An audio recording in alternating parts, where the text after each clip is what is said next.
ഗൗതം അദാനിയുടെ കീഴിലുള്ള കമ്പനികളുടെ ഓഹരി മൂല്യം വർദ്ധിച്ചത് എങ്ങനെ എന്നുള്ള ചോദ്യമാണ് ഹിൻഡൻബർഗ് റിപ്പോർട്ടിൻ്റെ രൂപത്തിൽ എന്നുള്ള ചോദ്യത്തിനുള്ള ഉത്തരമാണ് ഹിൻഡൻബർഗ് റിപ്പോർട്ടിൻ്റെ രൂപത്തിൽ നമ്മുടെ മുമ്പിലേക്ക് വന്നത്. പിന്നീട് organised crime and corruption reporting project എന്ന സ്കീമിൻ്റെ ഭാഗമായും അദാനി ഗ്രൂപ്പ് ഓഫ് കമ്പനീസ് എങ്ങനെയാണ് അവരുടെ ഓഹരി മൂല്യം വർദ്ധിപ്പിച്ചത്, ഇൻഫ്ലേറ്റ് ചെയ്തത്, ഊതി വീർപ്പിച്ചത് എന്നുള്ളതിൻ്റെ കണക്കുകൾ നമ്മളുടെ മുമ്പിലേക്ക് വന്നു.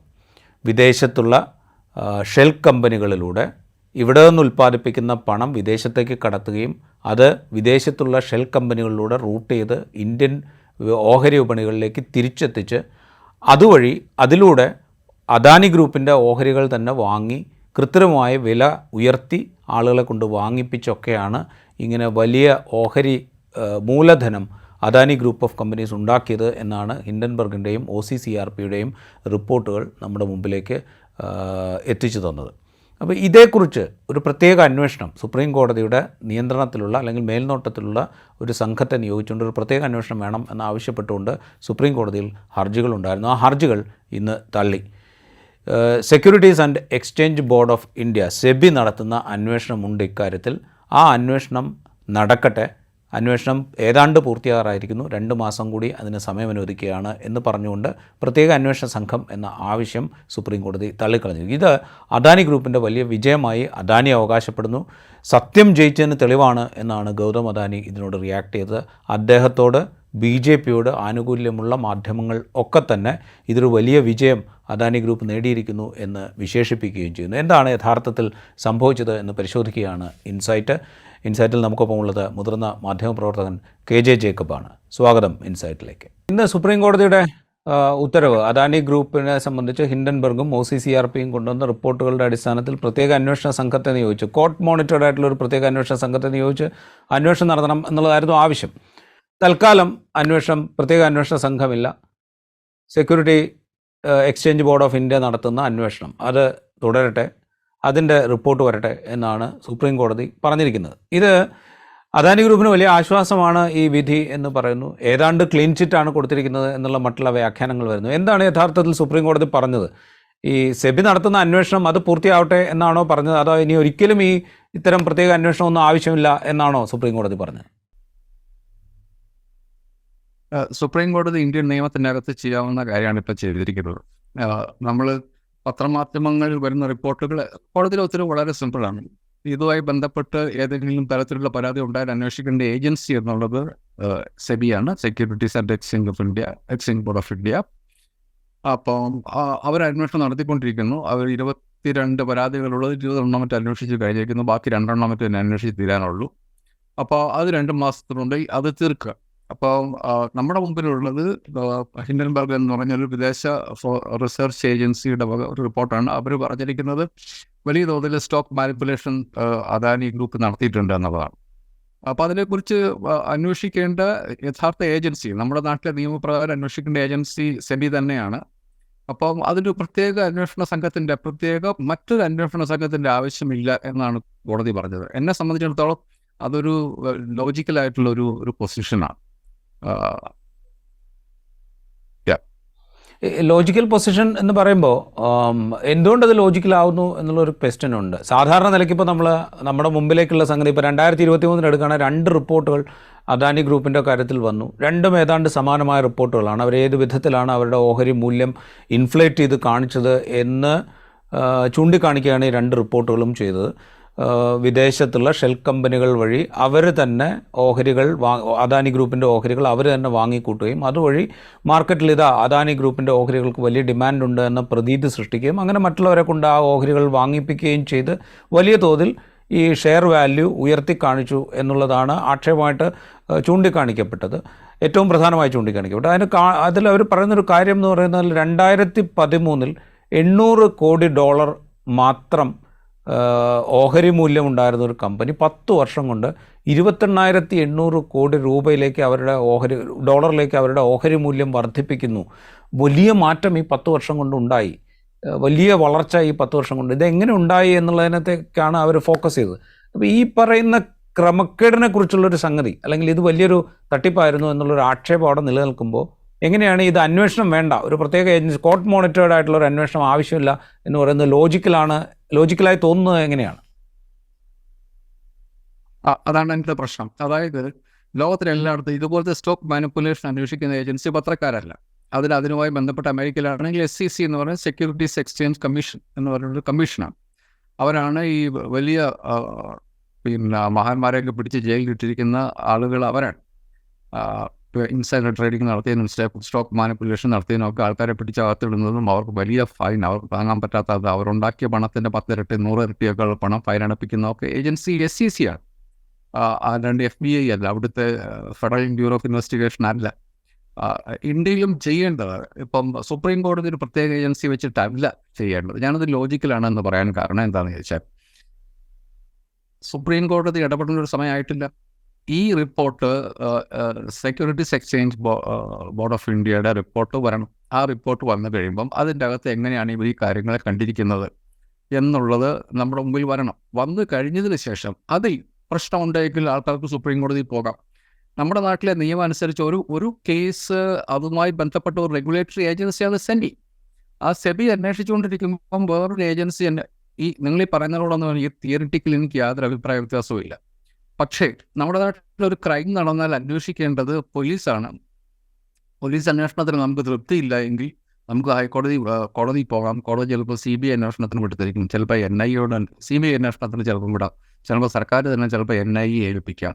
ഇപ്പോൾ നമ്മളെ സംബന്ധിച്ചിടത്തോളം ഇതുമായി ബന്ധപ്പെട്ട ഒരൊറ്റ ഏജൻസിയേ ഉള്ളൂ, നിയമപരമായി അന്വേഷിക്കാൻ അധികാരമുള്ള ഒരൊറ്റ ഏജൻസിയേ ഉള്ളൂ. ആ ഏജൻസി എന്നുള്ളത് സെബിയാണ്. സെബി അത് കണ്ടുപിടിച്ചേ പറ്റൂ. അപ്പം അതിൻ്റെ അകത്ത് നമ്മൾ ഈ പ്രോസസ്സുകൾ നമ്മൾ ഒരു ഡെമോക്രസിയിൽ നമ്മളതിനെ മാനിക്കേണ്ടതുണ്ട്. ഈ ഹിൻഡൻബർഗ് റിപ്പോർട്ട് അത് കോടതി പറഞ്ഞു, അത് അതൊരു ഇൻപുട്ടായിട്ട് കണക്കാക്കുന്നതുകൊണ്ട് തെറ്റില്ല, അതൊരു ഇൻപുട്ടായിട്ട് മാത്രമേ കണക്കാക്കാൻ പറ്റൂ. അപ്പം നമ്മൾ കണക്കാക്കേണ്ടത് ഇപ്പോൾ ഹിൻഡൻബർഗ് റിപ്പോർട്ടിൽ വളരെ സ്പെസിഫിക് ആയിട്ട് 1, 2, 3, 4 എന്ന് പറഞ്ഞിട്ട് എങ്ങനെയാണ് സ്റ്റോക്ക് മാനിപ്പുലേഷൻ നടന്നിരിക്കുന്നത് എന്ന് ഹിൻഡൻബർഗ് റിപ്പോർട്ട് കൃത്യമായിട്ട് പറഞ്ഞിട്ടുണ്ട്. നമുക്ക് നോക്കാം സെബിയുടെ ആ റിപ്പോർട്ടിൽ അത് റിഫ്ലക്റ്റഡ് ആണോ എന്ന്. സെബി എന്ത് അപ്രോച്ചാണ് ഈ ഇൻവെസ്റ്റിഗേഷൻ നടത്തി കഴിയുമ്പം സെബിക്ക് എന്താണ് അതിനെക്കുറിച്ച് പറയാനുള്ളത് എന്ന് നമുക്ക് നോക്കാം. അതിനുശേഷം വീണ്ടും നമുക്ക് കോടതിയിലേക്ക് പോകുന്നതുകൊണ്ട് ഞാൻ തെറ്റ് കാണില്ല. അതല്ലാതെ ഒരു ഫോറിൻ റിസർച്ച് ഓർഗനൈസേഷൻ ഞാനിതൊന്നും തെറ്റാണെന്നല്ല കേട്ടോ പറയുന്നത്. ഈ ഹിൻഡൻബർഗ് റിപ്പോർട്ടിൽ ഒരു വരി പോലും തെറ്റാണെന്നുള്ള ഒരു ആർഗ്യുമെന്റ് പോലും എനിക്കില്ല. പക്ഷെ നമ്മൾ നിയമത്തിൻ്റെ ഡ്യൂ പ്രോസസ് ഓഫ് ലോയിൽ കൂടി അല്ലാതെ കുറുപ്പ് വഴിയിൽ കൂടി പോകുക എന്ന് പറഞ്ഞാൽ നടക്കുന്ന കേസല്ല. അതിനകത്ത് വേറൊരു പ്രശ്നം എന്താണെന്ന് വെച്ചിട്ടുണ്ടെങ്കിൽ നമ്മളതിൻ്റെ അർത്ഥം എന്താണ്, ഇപ്പം നമ്മൾ വേറൊരു ഏജൻസി അന്വേഷിക്കണം, ഇപ്പോൾ കോർട്ട് മോണിറ്റേർഡ് ഏജൻസി അന്വേഷിക്കണം എന്ന് പറയാൻ എന്താ അതിൻ്റെ അർത്ഥം? അതിൻ്റെ അർത്ഥം സെബി എന്ന് പറയുന്ന സ്ഥാപനം നടത്തുന്ന അന്വേഷണത്തിൽ നമുക്ക് വിശ്വാസമില്ല എന്നുള്ളതാണ്.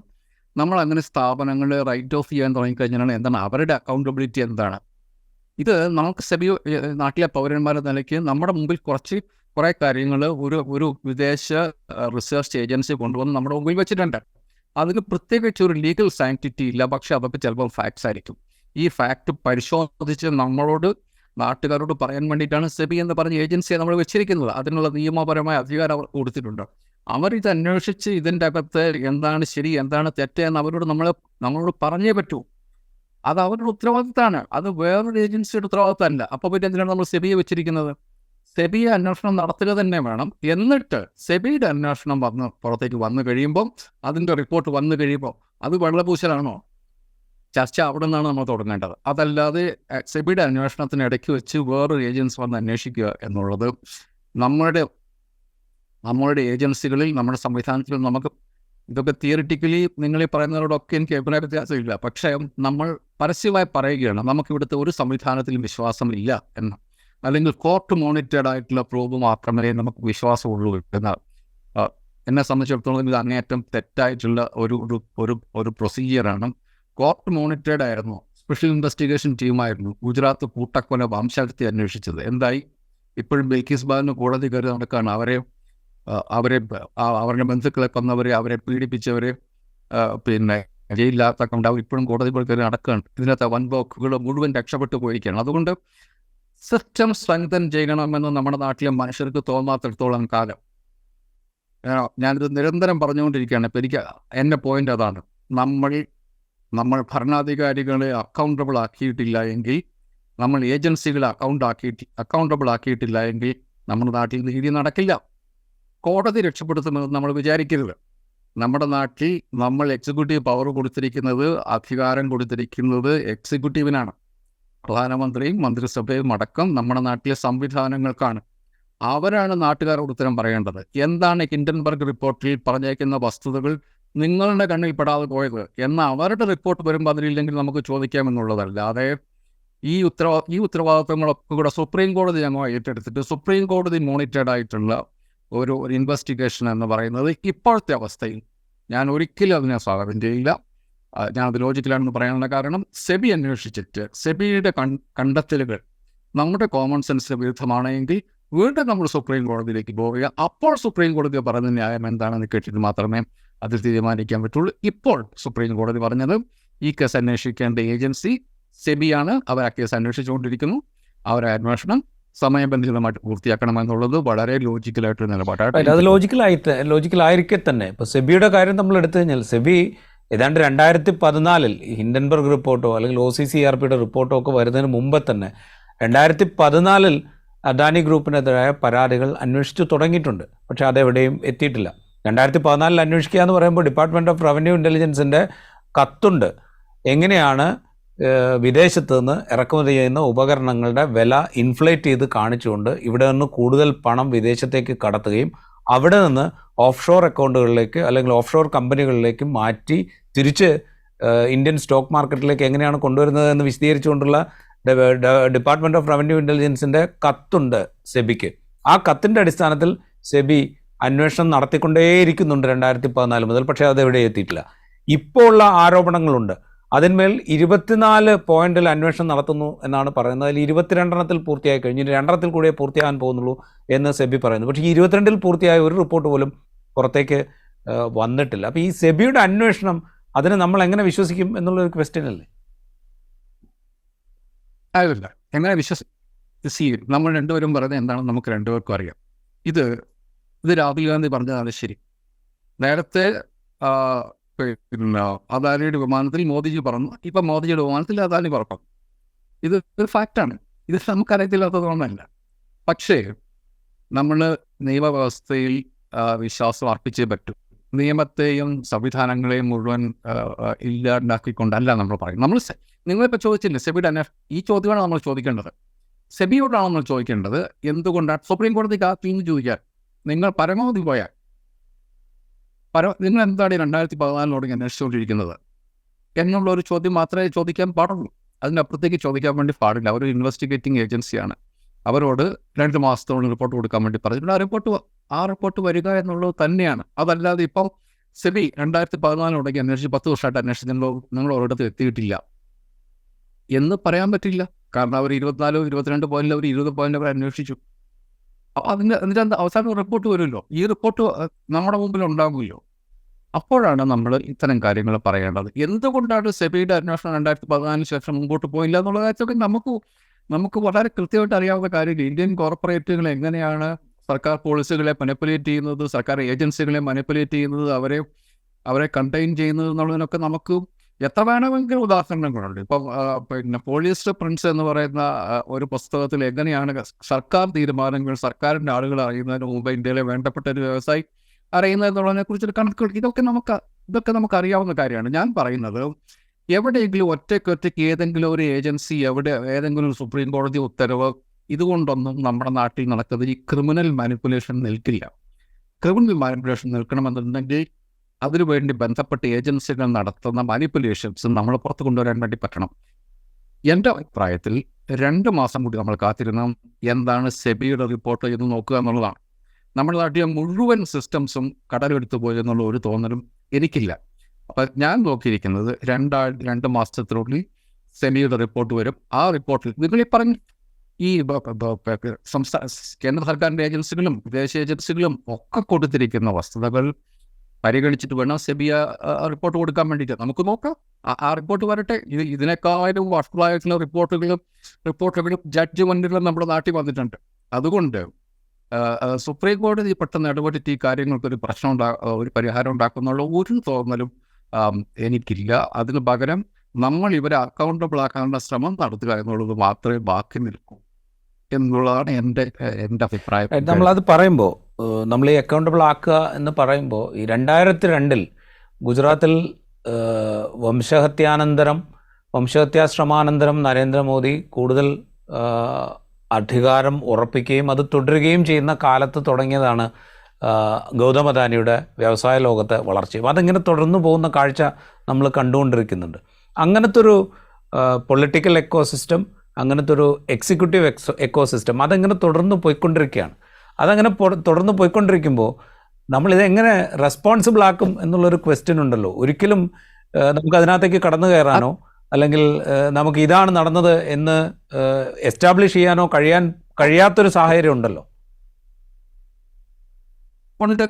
നമ്മൾ ഈ ഗുജറാത്ത് കലാപവുമായി ബന്ധപ്പെട്ട് സുപ്രീം കോടതി മോണിറ്റർ ചെയ്ത് ഇൻവെസ്റ്റിഗേഷൻ നടക്കുന്നത് BJP ഭരിക്കുമ്പോഴല്ല, കോൺഗ്രസ് ഭരിക്കുമ്പോഴാണ്. അപ്പോൾ നമ്മൾ ഈ അക്കൗണ്ടബിലിറ്റി എന്ന് പറയുന്നത് നമ്മളത് ഡിമാൻഡ് ചെയ്യാൻ നമ്മളെ കൊണ്ട് പറ്റാത്തിടത്തോളം കാലം പിന്നെ രാജീവ് പറഞ്ഞതാണ് അതിനകത്ത് ഏറ്റവും പ്രധാനപ്പെട്ട കാര്യം. എങ്ങനെ നമ്മൾ ഇവരെ അക്കൗണ്ടബിൾ ആക്കും? നമ്മുടെ രാജ്യത്ത് ജനങ്ങൾ വിശ്വസിച്ച് കുറച്ചുവരെ ഭരിക്കാൻ വേണ്ടി ഏൽപ്പിച്ചിരിക്കുകയാണ്. അവരോട് അക്കൗണ്ടബിൾ ആക്കുക, അവരാണ് അക്കൗണ്ടബിൾ ആകേണ്ടത്, അല്ലാണ്ട് സുപ്രീം കോടതി അല്ല അക്കൗണ്ടബിൾ ആകേണ്ടത്. സുപ്രീം കോടതി സുപ്രീം കോർട്ട് കനോട്ട്. നമ്മൾ ഈ ചോദ്യം ചോദിക്കേണ്ടത് നമ്മുടെ എക്സിക്യൂട്ടീവിനോടാണ്, സെബിയോടാണ് ചോദിക്കേണ്ടത്. നിങ്ങൾ എന്താണ് ചെയ്തുകൊണ്ടിരിക്കുന്നത് എന്ന് സെബിയോടാണ് നമ്മൾ ചോദിക്കേണ്ടത്. എന്താണ് ഈ സെബി ചെയ്തുകൊണ്ടിരിക്കുന്നത് എന്നുള്ളത് നമ്മൾ പ്രധാനമന്ത്രി നരേന്ദ്രമോദിയോടാണ് ചോദിക്കുന്നത്, സുപ്രീം കോടതിയോടല്ല ചോദിക്കേണ്ടത്. കാരണം നമ്മൾ അധികാരം ഏൽപ്പിച്ചിരിക്കുന്നത് പ്രധാനമന്ത്രിയാണ്, എക്സിക്യൂട്ടീവിനെയാണ്. ആ എക്സിക്യൂട്ടീവ് പവർ നമ്മൾ അവർക്ക് കൊടുത്ത് ആ അധികാരം അവർ നിങ്ങൾ ചോദിച്ച ചോദ്യം എങ്ങനെയാണ് ഈ പണം ഇയാൾ ഇത്ര വളരെ വലുതായത് എന്നുള്ള ചോദ്യം നരേന്ദ്രമോദിയോട് ചോദിക്കണം. എങ്ങനെയാണ് 47,000 കോടി രൂപ കടം ബാങ്കുകൾ കൊടുക്കാനുണ്ടായിരുന്ന അനിൽ അംബാനിയുടെ കമ്പനി 450 കോടി രൂപയ്ക്ക് മുകേഷ് അംബാനിക്ക് കൊടുക്കുന്നത്? ബാക്കി പണത്തിന് ആര് ഉത്തരം പറയും എന്നുള്ള ചോദ്യം നമ്മൾ രാഷ്ട്രീയമായി പ്രധാനമന്ത്രിയോട് ചോദിക്കുക എന്നുള്ളതല്ലാതെ വേറൊരു വഴിയില്ല. ഈ കാണുന്ന മനുഷ്യർ രാഷ്ട്രീയം പറയാത്ത ഒരു നാട്ടിൽ നമ്മൾക്ക് കിടന്ന് വേവലാതിപ്പെട്ടിട്ട് കാര്യമില്ല രാജീവ്. നമ്മളുടെ നിയമം എന്ന് പറയുന്നതും ഭരണഘടന എന്ന് പറയുന്നതും കോടതി എന്ന് പറയുന്നതും ഒക്കെ നമ്മുടെ പൊളിറ്റി റിഫ്ലക്റ്റ് ചെയ്യുന്നതാണ്. അതല്ലാതെ അത് മാത്രമായി 916 ആയിട്ട് അവിടെ നിൽക്കുകയും നമ്മുടെ പൊളിറ്റി രാഷ്ട്രീയക്കാർക്ക് തോന്നുന്ന പോലെ ചെയ്തുകൊണ്ടിരിക്കാൻ പറ്റും, അങ്ങനെ സംഭവമില്ല. ഇതിലൊക്കെ ജനങ്ങളുടെ സമിതിയുണ്ട് എന്നുള്ളത് തന്നെയാണ് അതിൻ്റെ വസ്തുത. നരേന്ദ്രമോദി ചെയ്യുന്നതിനും സെബി ചെയ്യുന്നതിനും അദാനി ചെയ്യുന്നതിനും ജനങ്ങളുടെ സമ്മതിയുണ്ട്. അതല്ലെങ്കിൽ അങ്ങനെ അല്ല എന്ന് മനുഷ്യരെ കൊണ്ട് പറയിപ്പിക്കാനുള്ള ശ്രമമെങ്കിലും ഈ രാജ്യത്തെ പ്രതിപക്ഷ പാർട്ടികൾ നടത്തണം. അവർക്കതിന് താല്പര്യമില്ലെങ്കിൽ അതിന് നമുക്ക് വേറെ സുപ്രീം കോടതി രക്ഷപ്പെടുത്തും, ഭരണഘടന രക്ഷപ്പെടുത്തും എന്നുള്ള ഒരു തോന്നലും ഒരിക്കലും ഞാൻ അത് ആവർത്തിച്ച് പറയും. നമ്മുടെ നാട്ടിലെ മനുഷ്യർ അവരുടെ രാഷ്ട്രീയം പറയാൻ പ്രതിപക്ഷത്തെ നിർബന്ധിക്കാതെ നമ്മൾ രക്ഷപ്പെട്ടില്ല. അപ്പോൾ കോൺഗ്രസിനെ സംബന്ധിച്ചിടത്തോളം അവർ സീറ്റ് ചർച്ച തുടങ്ങി. പക്ഷേ എന്താണ് നരേന്ദ്രമോദിക്കെതിരെയുള്ള മുമ്പിലോട്ട് വെക്കേണ്ട രാഷ്ട്രീയം എന്നുള്ള കാര്യത്തിൽ അവർക്ക് യാതൊരു ധാരണയില്ല. പിന്നെ രാമക്ഷേത്രം മുമ്പിൽ നിർത്തി പോകുമ്പം ഞങ്ങളൊരു രാഷ്ട്രീയ പാർട്ടി, നമ്മളിതിനെക്കുറിച്ച് ചർച്ച ചെയ്തതാണ്, ഞങ്ങളൊരു രാഷ്ട്രീയ പാർട്ടിയാണ്, അമ്പലത്തിൽ പോകുന്ന മനുഷ്യരുടെ സ്വകാര്യ കാര്യമാണ്, ഞങ്ങൾക്ക് അതിനെക്കുറിച്ചാണ് താല്പര്യം, ഞങ്ങൾക്ക് രാജ്യത്തിൻ്റെ ഇതുപോലത്തെ വിഷയങ്ങളിലാണ് താല്പര്യം. എങ്ങനെയാണ് ചില മാന്യന്മാർ നിൽപ്പിൽ പിന്നെ ലോകത്തിലെ 1, 2, 3 നമ്പർ ആകുന്നത് എന്നുള്ളത് എങ്ങനെ നടക്കുന്നു? അതേസമയം നമ്മുടെ നാട്ടിലെ മനുഷ്യരുടെ പട്ടിണി കൂടിക്കൊണ്ടിരിക്കുന്നു. ഇതെങ്ങനെ സംഭവിക്കുന്നു എന്നുള്ളത്, ഇതിലെന്താണ് പരിഹാരം എന്നുള്ളതാണ് ഞങ്ങളുടെ വിഷയം എന്ന് പറയാനുള്ള അങ്ങനെ ഒരു നരേറ്റീവ് ഉണ്ടാക്കി മനുഷ്യരോട് കമ്മ്യൂണിക്കേറ്റ് ചെയ്യാനുള്ള ഒരു വഴി ഉണ്ടാക്കാത്തിടത്തോളം കാലം ഇതൊന്നും ചെറിയ കാര്യങ്ങൾ. അതുകൊണ്ടാണ് ഞാൻ പറഞ്ഞത്, ചെറിയ കാര്യങ്ങളാണെങ്കിൽ നമ്മളിടത്ത് ബഹളം വെക്കണമെന്ന് ഞാനും പറയും. അതായത് ഏതെങ്കിലും നമ്മുടെ നാട്ടിൽ ഒരു ലോക്കൽ കൊണ്ട് എന്തെങ്കിലും ഒരു കാര്യം കാണിച്ചിട്ടുണ്ടെങ്കിൽ നമ്മൾ നിയമം നടപ്പാക്കേണ്ടതൊക്കെ നമ്മൾ പറഞ്ഞ് ആവശ്യപ്പെടും. ഇതൊക്കെ വളരെ വലിയ നമ്മുടെ രാജ്യത്തിന് സമ്പത്ത് കൊള്ളയടിക്കുന്ന, അതിന് വളരെയധികം രാഷ്ട്രീയ അധികാര ശക്തികളുടെ പിന്തുണയോട് നടക്കുന്ന കൊള്ളയങ്ങളാണ്. ഇതൊക്കെ ഒരു ഏതെങ്കിലും സുപ്രീം കോടതിയോ അല്ലെങ്കിൽ ഒരു ഏജൻസിയോ മാത്രമായിട്ടൊന്നും ഇത് തീരില്ല. അതുകൊണ്ടാണ് ഞാൻ പറയുന്നത് നമ്മൾ ഇവർക്കെതിരെ അല്ല സംസാരിക്കേണ്ടതാണ്, സിസ്റ്റത്തോട് തന്നെയാണ് സംസാരിച്ചുകൊണ്ടിരിക്കുന്നത്. സെബിയുടെ റിപ്പോർട്ട് വരട്ടെ. സെബിയുടെ റിപ്പോർട്ട് വന്നു കഴിയുമ്പോൾ ഈ ഹിൻഡൻബർഗും നിങ്ങൾ പറഞ്ഞ പിന്നെ ഡിപ്പാർട്ട്മെന്റ് ഓഫ് റവന്യൂ ഇന്റലിജൻസും ഇവരൊക്കെ കൊടുത്തിരുന്ന റിപ്പോർട്ടുകളും ഇത് തമ്മിൽ സ്ക്വയർ ആവുന്നുണ്ടോ നമുക്ക് നോക്കാം. ഒരു ജനാധിപത്യമുള്ള ഒരു നാട്ടിൽ നമുക്കത് എത്രത്തോളം, അതല്ലാതെ ഒന്നും നടക്കില്ല രാജീവ്. ഞാനത് ഐ എം സോ കൺവിൻസ്ഡ്. നമ്മളത് പറയുമ്പോഴേ ഒരു കാര്യം കൂടെ, ഇപ്പോൾ സൂചിപ്പിച്ചല്ലോ, ഇപ്പോൾ ഈ പറയുന്ന സെബിയുടെ റിപ്പോർട്ട് അല്ലെങ്കിൽ ഈ 10 വർഷം കൊണ്ട് എങ്ങനെയാണ് ഇത്രയും വലിയ ഓഹരി നിക്ഷേപം ഇങ്ങനെ ആകർഷിച്ചുകൊണ്ട് ലോകത്തെ 1, 2, 3 സ്ഥാനത്തൊക്കെ എത്തുന്നത്, ഇതേക്കുറിച്ചൊക്കെയുള്ള ചോദ്യങ്ങൾ ഉയരണം എന്ന് പറയുമ്പോൾ ഈ കഴിഞ്ഞ കാലങ്ങളിൽ ഇതേക്കുറിച്ച് ഇതുമായി ബന്ധപ്പെട്ടുള്ള വളരെ ഗ്ലെയറിംഗ് ആയിട്ടുള്ള കുറേ കാര്യങ്ങൾ നമ്മളുടെ മുമ്പിലുണ്ട്. ഇപ്പോൾ സെബിയുടെ അന്വേഷണം തന്നെ എടുത്തു കഴിഞ്ഞാൽ സെബി ഇതേക്കുറിച്ച് അന്വേഷിക്കണമെന്ന് ഇൻകം ടാക്സിനോട് ആവശ്യപ്പെടുമ്പോൾ ഞങ്ങൾക്ക് പ്രത്യേകിച്ച് തെളിവുകളോ കാര്യങ്ങളോ ഒന്നുമില്ല, അത് അന്വേഷിക്കാൻ കഴിയില്ല എന്ന് ഇൻകം ടാക്സ് മറുപടി കൊടുക്കുന്നു. ഇതിൽ കള്ളപ്പണത്തിൻ്റെ ട്രെയിലുണ്ട്, അതുകൊണ്ട് നിങ്ങളിത് അന്വേഷിക്കണമെന്ന് എൻഫോഴ്സ്മെൻറ്റ് ഡയറക്ടറേറ്റിനോട് ആവശ്യപ്പെടുമ്പോൾ എൻഫോഴ്സ്മെൻറ്റ് ഡയറക്ടറേറ്റ് പറയുന്നത് നിങ്ങൾ ആദ്യം ഒരു കേസ് രജിസ്റ്റർ ചെയ്യൂ, അങ്ങനെയാണെങ്കിൽ നമ്മൾ അന്വേഷിക്കാം എന്ന് എൻഫോഴ്സ്മെൻറ്റ് ഡയറക്ടറേറ്റ് പറയുന്നു. ഇത് രണ്ടും നടന്നിട്ടുണ്ട് ഈ അദാനി ഗ്രൂപ്പുമായി ബന്ധപ്പെട്ട പരാതിയെക്കുറിച്ചുള്ള തുടർ നടപടികൾ.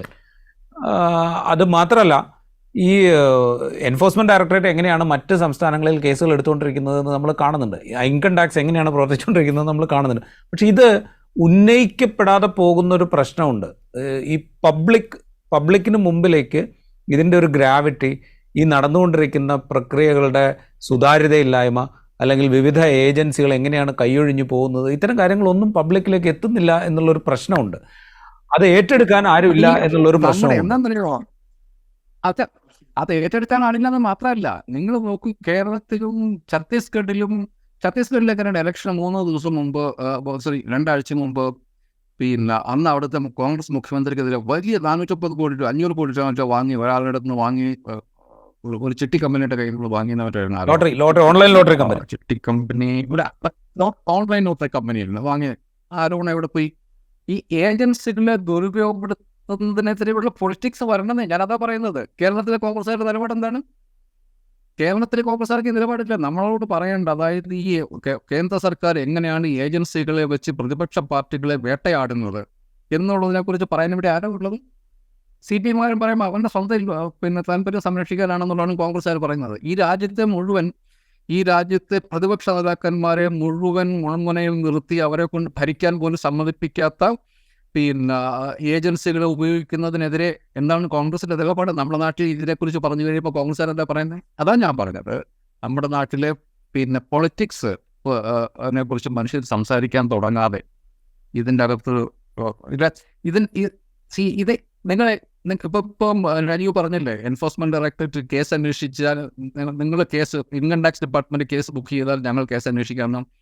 ഇങ്ങനെ കേസ് ബുക്ക് ചെയ്യാതെ അന്വേഷിക്കാൻ വേണ്ടി പോയപ്പോഴാണ് പലയിടത്തും കോടതികൾ ഇടപെട്ടിരിക്കുന്നത്. നിങ്ങൾ എവിടെയാണ് നിങ്ങളുടെ കേസ്, നിങ്ങൾക്ക് ഇങ്ങനെ കേസ് ഉണ്ടോ എന്ന് അന്വേഷിക്കാൻ പറ്റില്ല എന്ന് കേരളത്തിലെ ഹൈക്കോടതി പറഞ്ഞിട്ടുണ്ട്, മദ്രാസിലെ ഹൈക്കോടതി പറഞ്ഞിട്ടുണ്ട്. അപ്പം ഇതിൻ്റെ ഉത്തരം ആരാ പറയും? ഇതിൻ്റെ ഉത്തരം നരേന്ദ്രമോദിയാണ് പറയേണ്ടത്. എന്തുകൊണ്ടാണ് എൻഫോഴ്സ്മെന്റ് ഡയറക്ടറേറ്റ് ഇങ്ങനെ പെരുമാറുന്നത്? എന്തുകൊണ്ടാണ് ഈ എൻഫോഴ്സ്മെന്റ് ഡയറക്ടറേറ്റിൻ്റെ ചീഫിനെ സുപ്രീം കോടതി പറഞ്ഞു വിട്ടപ്പം എൻഫോഴ്സ്മെന്റ് ഡയറക്ടറേറ്റ് പ്രവർത്തിക്കുന്നത് ധനകാര്യ മന്ത്രാലയത്തിന് കീഴിലാണെങ്കിലും എന്തുകൊണ്ടാണ് ആഭ്യന്തരമന്ത്രി പറയുന്നത് നിങ്ങളാരും സന്തോഷിക്കേണ്ട എന്നാണ്? എന്തിനാണ് അവർ ഉപയോഗിക്കുന്നത്? എന്തിനാണ് ആഭ്യന്തരമന്ത്രിക്ക് എൻഫോഴ്സ്മെന്റ് ഡയറക്ടറേറ്റുമായി ബന്ധം? അപ്പോൾ അത് എൻഫോഴ്സ്മെന്റ് ഡയറക്ടറേറ്റ് എന്നുള്ളൊരു പൊളിറ്റിക്കൽ ടൂളാണ്. സെബി ഒരു പൊളിറ്റിക്കൽ ടൂളാണെന്നുള്ളത് നമുക്കിപ്പോൾ അറിയാം. അപ്പോൾ ഇതിനെ നമ്മൾ കോംപ്രഹെൻസീവായിട്ട് കാണാതെ ഒറ്റയ്ക്ക്, കാരണം ഇത് ഞാൻ പറയുന്നത് ഒറ്റയ്ക്ക് കാണേണ്ട കാര്യങ്ങളുണ്ട്, ഇല്ലെന്ന് ഞാൻ പറയില്ല. പക്ഷേ ഇതൊക്കെ രാഹുൽ ഗാന്ധി വല്ലപ്പോഴുമെങ്കിലും പറയുന്നത് ചില സത്യങ്ങളിൽ ഒന്നിതാണ്. ഇത് പ്രധാനമന്ത്രിക്കൊപ്പം എയർക്രാഫ്റ്റിൽ സഞ്ചരിക്കുന്ന ആൾക്കാർക്ക് കിട്ടുന്ന വലിയ നേട്ടങ്ങളാണ്. അതിനെക്കുറിച്ച് രാജ്യം അറിഞ്ഞിരിക്കേണ്ടതുണ്ട്, രാജ്യം അന്വേഷിക്കേണ്ടതുണ്ട്. അതൊരു ഇപ്പോൾ പക്ഷേ സുപ്രീം കോടതി എഴുതിയ നിലപാട് ലോജിക്കലാണെന്നുള്ളതാണ് എൻ്റെ അഭിപ്രായം. എപ്പോഴും സെബി അന്വേഷിക്കേണ്ടതാണ്. അത് സെബിക്ക് കൊടുത്തിരിക്കുന്ന ഒരു മാൻഡേറ്റാണ്, നിയമപരമായിട്ട് അവരുടെ അധികാരമാണ്. അപ്പോൾ അവരെന്തുകൊണ്ട് നമ്മൾ ഇതൊക്കെ ചർച്ച ചെയ്യേണ്ടതാണ്. ഇതിനൊക്കെ ഉത്തരം ആര് പറയണം? എന്തുകൊണ്ട് ഇത് പറഞ്ഞിട്ട് ഈ അന്വേഷണം നടക്കുന്നില്ല എന്നുള്ള കാര്യം നമ്മുടെ നാട്ടിലെ എക്സിക്യൂട്ടീവാണ് പറയേണ്ടത്, സുപ്രീം കോടതി അല്ല പറയേണ്ടത്. അവരിടപെടില്ല. India that is part shall be union of states എന്നുള്ള ആർട്ടിക്കിൾ 1 എഴുതി വെച്ചിട്ട് ഒരു സ്റ്റേറ്റിനെ അപ്പാടും മാറ്റി യൂണിയൻ ടെറിട്ടറി ആക്കിയത് ഞങ്ങൾ പിന്നെ എപ്പോഴെങ്കിലും കാണാമെന്ന് പറഞ്ഞ് സുപ്രീം കോടതി ഈ രാജ്യത്തെ രക്ഷപ്പെടുത്തുന്നതാണോ വിചാരിക്കുന്നത്? മനുഷ്യർ രാഷ്ട്രീയം പറയാതെ, പൊളിറ്റീഷ്യൻസിനെ അക്കൗണ്ടബിൾ ആക്കാതെ, ഞാൻ പറയുന്നത് നമ്മുടെ നാട്ടിലുള്ള പാവപ്പെട്ട ചെറിയ പൊളിറ്റീഷ്യൻസിനെ അല്ല, ഏറ്റവും വലിയ ലെവലിലുള്ള പൊളിറ്റീഷ്യൻസിനെ അക്കൗണ്ടബിൾ ആക്കാതെ, അവരുടെ പൊളിറ്റിക്സിനെ അക്കൗണ്ടബിൾ ആക്കാതെ ഇത്തരം കാര്യങ്ങൾക്കൊന്നും ഒരു അവസാനം ഉണ്ടാകുന്നു വിചാരിക്കുകയേ വേണ്ട. നമ്മളിതിൻ്റെ ഒരു എക്കണോമിക് ആസ്പെക്ട്, ഈ എന്താ പറയുക, ഓഹരി ഇടപാടുകളൊക്കെ ബന്ധപ്പെട്ട നിയമപരമായ കാര്യങ്ങൾ ജസ്റ്റ് ഒന്ന് നോക്കിപ്പോയി കഴിഞ്ഞാൽ ഇത് അത്ര എളുപ്പമാണോ സെബിക്ക്? കാരണം എന്ന് വെച്ച് കഴിഞ്ഞാൽ ഇത് വിദേശത്തു നിന്നാണ്. ഫോറിൻ പോർട്ട്ഫോളിയോ ഇൻവെസ്റ്റ്മെൻറ്റിന് ഈ പരാതികൾ വന്നതിന് ശേഷം സെബി ചില നിയന്ത്രണങ്ങൾ ഏർപ്പെടുത്തിയിട്ടുണ്ട്. അതായത് അങ്ങനെ ഇൻവെസ്റ്റ് ചെയ്യുന്ന ആളുകൾ ആരാണ് എന്നുള്ളത് അറിയിക്കണം, അതിൻ്റെ വോള്യം അറിയിക്കണം, അവർക്ക് ഈ സ്ഥാപനവുമായിട്ടുള്ള ബന്ധമുണ്ടെങ്കിൽ അത് അറിയിക്കണം. അത്തരം ചില നിയന്ത്രണങ്ങൾ പിന്നീട് കൊണ്ടുവന്നിട്ടുണ്ട്. പക്ഷേ ഇത് സംബന്ധിച്ചുള്ള അന്വേഷണത്തിലേക്ക് പോകുമ്പോൾ വിദേശത്ത് നിന്ന് ഈ വിവരങ്ങൾ ശേഖരിക്കുക, വിദേശത്തെ ഫിനാൻഷ്യൽ ധനകാര്യ ഏജൻസികൾ ഈ വിവരങ്ങൾ കൊടുക്കാൻ തയ്യാറാകുക, ഇതൊന്നും സെബിക്ക് പ്രാപ്യമായ കാര്യങ്ങളായിട്ട് തോന്നുന്നില്ല. അപ്പോൾ അങ്ങനെയാണെങ്കിൽ ഇപ്പോൾ നടന്നുകൊണ്ടിരിക്കുന്ന അന്വേഷണത്തിന് വേണ്ടിയിട്ടുള്ള അന്വേഷണം എന്നുള്ളതിനപ്പുറത്തൊരു പ്രസക്തി ഇല്ല എന്ന് പറയേണ്ടി വരും. അല്ലല്ല, ഇത്തരം കാര്യങ്ങളില്ല. അതായത് ഇത്തരം മാനിപ്പുലേഷൻ ലോകത്തെല്ലാ, നമ്മളിപ്പോൾ ഫോർ എക്സാമ്പിൾ ഇപ്പം PMLA ആക്ട്, ഈ പ്രിവെൻഷൻ ഓഫ് മണി ലോണ്ടറിങ്, EDയുടെ ബേസ് ആക്ട്, അത് തുടങ്ങി ലോകത്തെല്ലായിടത്തും ഫൈനാൻഷ്യൽ ക്രൈംസ് വളരെ സീരിയസ് ആയിട്ടാണ് രാജ്യങ്ങൾ കണക്കാക്കുന്നത്, വളരെ സീരിയസ് ആയിട്ടാണ്. ഇപ്പോൾ PMLA ആക്ട് വരുന്നത് അങ്ങനെ ഒരു UN ഏജൻസിയുടെ റെക്കമെൻഡേഷൻ്റെ പുറത്താണ് ഇന്ത്യയിൽ PMLA ആക്ട് വരുന്നത്. അപ്പം അതുപോലെ തന്നെ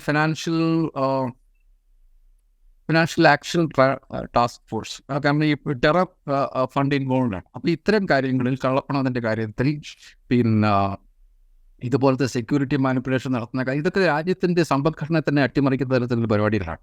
അപ്പോൾ ഇത്തരം കാര്യങ്ങളിലൊക്കെ ഇൻഫർമേഷൻ കൊടുക്കാൻ രാജ്യങ്ങൾ തമ്മിൽ നിർബന്ധിതമാണ്. അതുകൊണ്ട് നിങ്ങൾക്ക് അന്വേഷിക്കണം എന്നുണ്ടെങ്കിൽ ഇതിൻ്റെ അവസാനത്തെ ത്രെഡ് വരെ നിങ്ങൾക്ക് കിട്ടും. ആരാണ് ഇതിൻ്റെ അകത്ത് നടത്തിയത്? മുഴുവൻ മാനിപ്പുലേഷൻസും സെബിക്ക് കിട്ടാൻ വേണ്ടിയിട്ട് ഈ 2014 തുടങ്ങിയുള്ള 10 വർഷത്തിൻ്റെ ഒരു ആവശ്യമില്ല.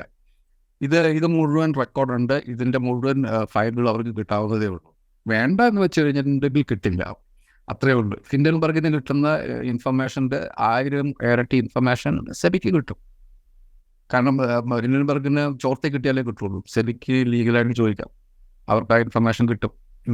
എനിക്ക് തോന്നുന്നത് എക്സെപ്റ്റ് ഫോർ ചില രാജ്യങ്ങളിൽ മാത്രം, ബാക്കിയുള്ള ഇൻഫർമേഷൻ എല്ലാം അവർക്ക് കിട്ടും. അതുകൊണ്ട് അന്വേഷിക്കണം എന്ന് വെച്ചിട്ടുണ്ടെങ്കിൽ സെബിക്ക് ഇത് അന്വേഷിക്കാം, അവസാനത്തെ ആളെയും പുറത്ത് കൊണ്ടുവരാം, എങ്ങനെയാണ് ഇവർ മാനിപ്പുലേറ്റ് ചെയ്തതെന്നുള്ളതിനെ കുറിച്ചുള്ള മുഴുവൻ ഡീറ്റെയിൽസും നാട്ടുകാരോട് പറയാം, വേണമെന്നുണ്ടെങ്കിൽ. വേണമെന്നുണ്ടെങ്കിൽ എന്ന് വെച്ചാൽ പോലും ഞാൻ ചോദിക്കുന്നത്, ഇപ്പോൾ ഷെൽ കമ്പനികൾ രൂപീകരിക്കുന്നത് ഇപ്പോൾ മൗറീഷ്യസ് പോലെയുള്ള രാജ്യങ്ങളിലാണ്. ഫിനാൻഷ്യലി അക്കൗണ്ടബിൾ അല്ലാത്ത സിസ്റ്റങ്ങൾ നിലനിൽക്കുന്ന രാജ്യങ്ങൾ കേന്ദ്രീകരിച്ചിട്ടാണ് ഇത്തരം ഷെൽ കമ്പനി ഓപ്പറേഷൻസ് ഒക്കെ നടക്കുക. അത്തരം രാജ്യങ്ങളിൽ നിന്ന് ഇൻഫോ കിട്ടുക എന്ന് പറയുന്നത് അത്ര എളുപ്പമാണോ? അല്ല, വേറെ കാര്യമുണ്ട്.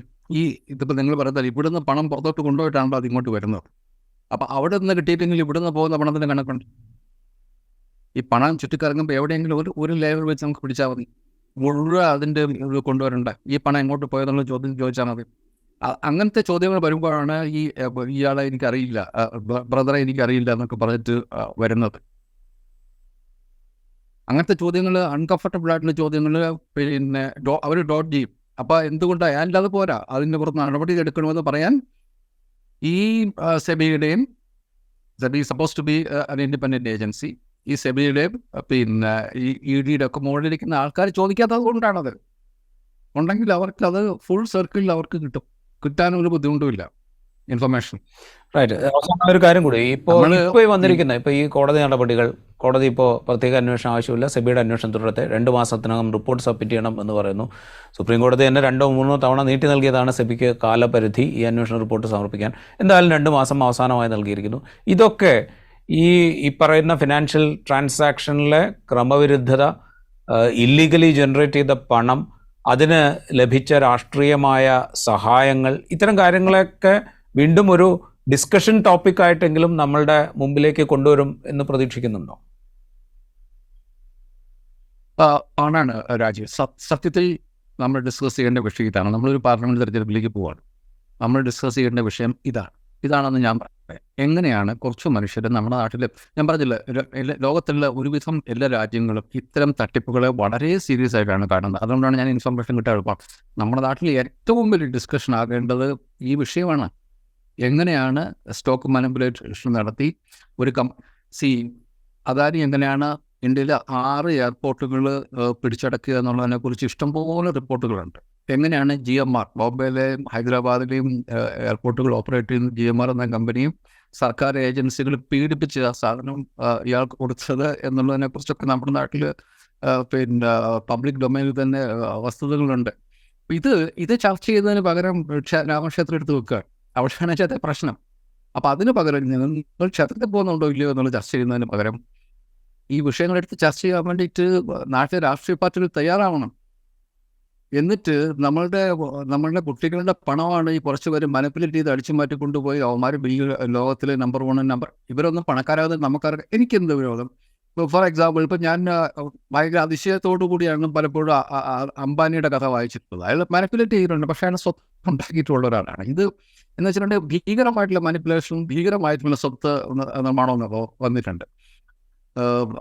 അതായിട്ട് കാര്യത്തിൽ അത് തന്നെയാണ്. ഇങ്ങനെ പക്ഷെ നിയമത്തിന് പുല്ലുവില കൊടുത്തിട്ട് നമ്മുടെ സിസ്റ്റത്തെ മുഴുവൻ ചവിട്ടി മെതിച്ച് ഇവർ ഈ കാര്യങ്ങൾ ചെയ്യുമ്പം ഇതിലൊന്നും കഴിവില്ലാത്ത വളരെ സാധാരണക്കാരായ നിയമം അന്വേഷിച്ച് നടക്കുന്ന മനുഷ്യരുടെ കയറ്റാത്വാനം ചെയ്ത് അതിൻ്റെ ഭാഗത്തുനിന്ന് ഒരു ഷെയർ ടാക്സ് കൊടുത്ത് ബാക്കിയുള്ള ടാക്സ് കൊണ്ട് ജീവിക്കുന്ന സാധാരണക്കാരായ മനുഷ്യരുടെ പണമാണ്, അല്ലെങ്കിൽ അവർ ഓഹരി കമ്പോളത്തിൽ നിക്ഷേപിക്കുന്ന അവർ ന്യായമായും കിട്ടേണ്ട പണത്തിന് പകരം അവരുടെ പണമാണ് ഈ അടിച്ചു മാറ്റിക്കൊണ്ട് പോകുന്നത് എന്ന് നാട്ടുകാരോട് പറയാനുള്ള ഒരു രാഷ്ട്രീയ വിദ്യാഭ്യാസം കൂടി നമ്മുടെ നാട്ടിൽ നടക്കണം. അതില്ലാതെ നോക്കൂ, ഞങ്ങൾ ക്ഷേത്രം പണിതില്ല എന്ന് പറഞ്ഞു കഴിഞ്ഞപ്പോൾ നിങ്ങൾ പോയി വോട്ട് ചെയ്യുമ്പോൾ അത് ഏത് കാരണത്താലും വോട്ട് ചെയ്യുന്നത് കൊണ്ടാണല്ലോ ആ വോട്ട് വളരെ ഡിസൈസീവാണ്. അപ്പോൾ നമ്മുടെ നാട്ടിൽ മനുഷ്യർക്ക് ഇതൊക്കെ ഒരു പ്രശ്നമല്ലാതിരിക്കുകയും നമുക്ക് മാത്രം പ്രശ്നമാകുകയും ചെയ്യുന്നതിൻ്റെ ഒരു പ്രശ്നമാണത്. അത് എല്ലാവരുടെയും പ്രശ്നമാക്കാനുള്ള ഉത്തരവാദിത്വം നമ്മുടെ നാട്ടിലെ രാഷ്ട്രീയ പാർട്ടികൾക്കുണ്ട്, പ്രതിപക്ഷ രാഷ്ട്രീയ പാർട്ടികൾക്കുണ്ട്. അത് ചെയ്യാത്തിടത്തോളം കാലം നമ്മൾ നല്ല ഗംഭീരമായിട്ട് ഒരു സിസ്റ്റത്തെ ദുരുപയോഗപ്പെടുത്തും. ഞാനിപ്പം ഇന്നും കൂടെ വിചാരിച്ചു, അതായത് ഈ സർക്കാർ ചെയ്ത എല്ലാ കാര്യങ്ങളും നിയമപരമാണ്, നിയമത്തിൻ്റെ വഴി കൂടിയാണ് അവർ ചെയ്യുന്നത് മുഴുവൻ. നമുക്ക് CAA, സിറ്റിസൺസ് അമെൻഡ്മെൻറ്റ് ആക്ട്, നമ്മുടെ ഭരണഘടന എക്സ്പ്രസ്ലി നിരോധിച്ചിട്ടുള്ളതാണ്. നിങ്ങളുടെ പൗരത്വത്തിന് മതം ഒരു വിഷയമാകാൻ പാടില്ല, മതത്തിൻ്റെ അടിസ്ഥാനത്തിൽ ഒരു തരത്തിലുള്ള വിവേചനവും പാടില്ല എന്ന് പറഞ്ഞിട്ട് പൗരത്വത്തിന് മതം ഒരു ഒരു ഒരു ഒരു ഒരു ക്രൈറ്റീരിയനാക്കി നിയമപരമായിട്ട് മാറ്റി. നിയമപരമായിട്ടാണ് എൻ്റെ BJP RSS സർക്കാർ ഇതെല്ലാം ചെയ്യുന്നത്. അപ്പം നിയമം കൊണ്ട് മാത്രം രക്ഷപ്പെടാം എന്ന് നമ്മൾ വിചാരിക്കരുത്. രാഷ്ട്രീയം കൊണ്ടല്ലാതെ നമുക്ക് രക്ഷപ്പെടാൻ പറ്റില്ല. അതാണ് ഒന്നിന് പുറകെ ഒന്നായിട്ട്. നിങ്ങളിത് CAA മാത്രമല്ല, ഈ RSS BJP സർക്കാർ ചെയ്യുന്ന മുഴുവൻ കാര്യങ്ങളും നിയമപരമാണ്.